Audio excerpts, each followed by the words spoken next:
Ma, Mas Kerti kesini mau minta izin ngelamar Emma, Ma. Oke, ilmu berumah tangga apa aja yang Mas Kerti punya?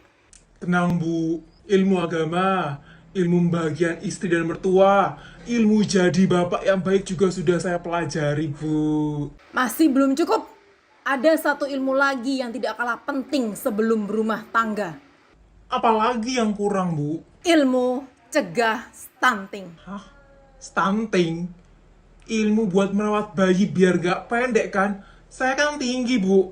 Lagian, itu kan tugasnya istri ya Bu ya.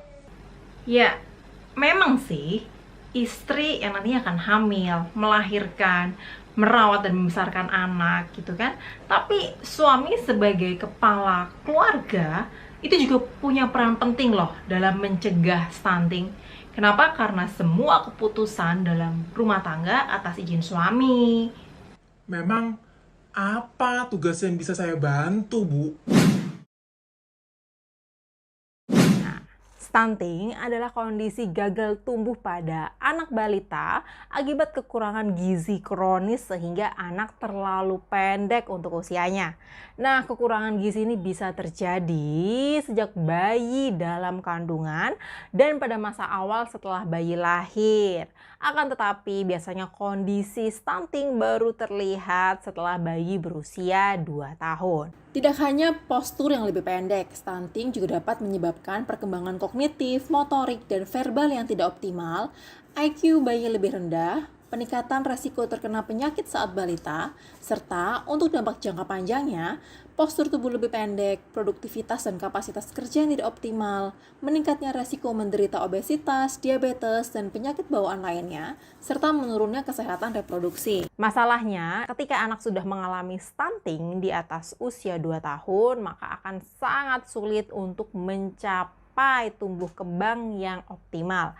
Makanya sangat diperlukan pencegahan terutama 1000 hari pertama kehidupan bayi. 1000 HPK dihitung mulai dari konsepsi atau saat sperma membuahi indung telur, masa bayi dalam kandungan, dan fase bayi lahir hingga berusia 2 tahun. 1000 HPK merupakan masa yang penting bagi pertumbuhan anak. 1000 hari pertama ya Bu? Ya udah nanti aja belajarnya kalau istri saya sudah hamil Bu. Jangan salah.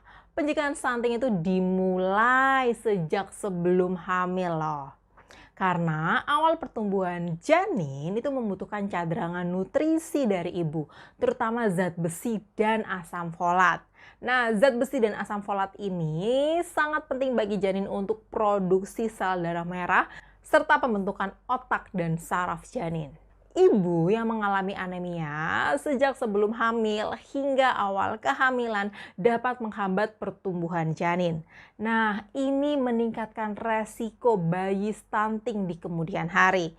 Karena itu sangat penting sekali untuk menjaga berat badan ibu jangan sampai kurang, periksa kondisi tubuhnya jangan sampai anemia, terutama setelah menstruasi, serta jangan lupa memberikan tablet penambah darah yang mengandung zat besi dan asam folat untuk mencukupi kebutuhan nutrisi ibu dalam mempersiapkan kehamilan. Saat istri hamil, apa yang bisa saya bantu Bu?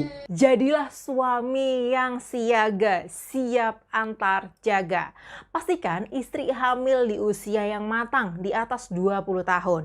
Temani dan ingatkan istri untuk melakukan pemeriksaan antenatal care minimal 6 kali selama kehamilan, yaitu 2 kali di trimester pertama, 1 kali trimester kedua, dan 3 kali di trimester ketiga dengan minimal 2 kali ke dokter. Berikan ibu hamil nutrisi yang seimbang dan tablet penambah darah sesuai dengan dosisnya.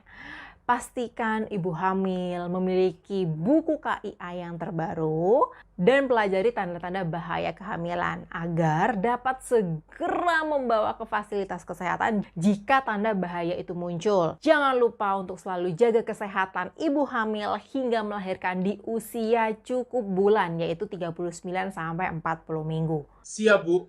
Setelah bayi lahir nanti tinggal dikasih susu yang tinggi nutrisi aja kan biar nggak stunting Bu. No. Salah ya. Setelah bayi lahir, pastikan mendapatkan IMD atau inisiasi menyusui dini. Inisiasi menyusui dini ini adalah proses bayi menyusu segera setelah dilahirkan. Oke, jadi bayi dibiarkan mencari puting susu ibu sendiri dan melakukan kontak kulit langsung dengan ibunya. IMD bermanfaat untuk membantu meningkatkan daya tahan tubuh bayi. Sangat membantu dalam keberlangsungan untuk pemberian ASI eksklusif dan lama menyusui. ASI mengandung kolostrum yang kaya akan antibodi karena mengandung protein untuk daya tahan tubuh dan bermanfaat untuk mematikan kuman dalam jumlah tinggi sehingga pemberian ASI eksklusif dapat mengurangi resiko kematian pada bayi. Kolostrum pada dasarnya berwarna kekuningan yang dihasilkan pada hari pertama sampai hari ketiga. Hari keempat sampai hari ke-10, ASI mengandung imunoglobulin, protein, dan laktosa yang lebih sedikit dibandingkan kolostrum. Tetapi lemak dan kalorinya lebih tinggi dengan warna susu yang lebih putih. Nah, peran suami sangat penting untuk membantu ibu memberikan ASI eksklusif selama 6 bulan. Baik Bu, tapi kalau asinya sedikit gimana Bu? Nggak boleh dikasih sufor kah? Kan kasihan bayinya nggak nyusu nanti Bu. Jangan khawatir kalau ASINya masih sedikit, karena lambung bayi saat awal lahir itu hanya sebesar kelereng. Oke, perhatikan dulu kenapa produksi ASI itu sedikit. Kurangnya refleks menetek pada bayi, salah perlekatan saat menyusui, ibu yang kurang nutrisi, atau karena ibu yang kurang bahagia, ini bisa bikin produksi ASI menjadi sedikit loh. Paham Bu. Saat waktunya makan, apa yang bisa saya bantu Bu? Belajar tentang MPASI. Nah, atau makanan pendamping ASI.